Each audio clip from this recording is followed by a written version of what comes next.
দুনিয়ার লোভ, দুনিয়ার নেশা বাড়ানোর প্রতিযোগিতা, আরো গাড়ি, আরো বাড়ি, আরো বিল্ডিং, আরো দালান, আরো জায়গা, আরো জমি, আরো ক্ষেত, আরো ফসল, আরো নেতাগিরি, আরো মাতব্বরি, আরো অহংকার, জি ফুত, এই নিয়ে বাড়াবাড়ি। আল্লাহ তাআলা বলেন সব এগুলো তোমাদেরকে ডুবাইয়া দিল, আখিরাত ভুলাইয়া দিল। হাত্তা জুরতুমুল মাকাবির, এভাবেই একদিন কবরেই পৌঁছে গেলাম। একদিন তো কবরেই পৌঁছে গেলা।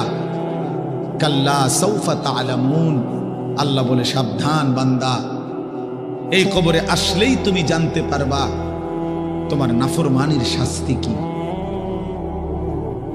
সুম্মা কাল্লা সাউফা তা'লামুন, আবারও জানতে পারবা হাসরের ময়দানে জাহান্নামের শাস্তি দিয়া তোমার নাফরমানির পরিণতি কি।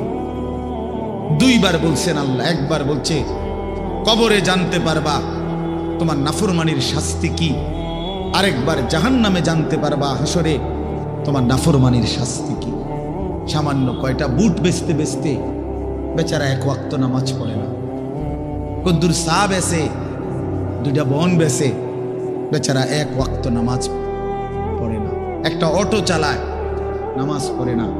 একটা সিএনজি চালায়, নামাজ পড়ে না। 12,000 14,000 টাকার একটা বেতন, এই কদ্দুর চাকরি করে, এটুকুর জন্য একটা নামাজ, একটা সেজদা দেয় না আল্লাহকে। হায় রে নাফরমান, কি পাইয়া আল্লাহরে ভুলে গেল। এই একটা বুটমুড়ির দোকান, একটা বন বিড়ির দোকান, একটা অটো, একটা সিএনজি, 12,000 14,000 20,000 টাকার একটা সামান্য চাকরি, এই সামান্য এটুকুর জন্য আল্লাহকে ছেড়ে দিলেন, আখিরাতকে ভুলে গেলেন। আস্তাগফিরুল্লাহ, আস্তাগফিরুল্লাহ।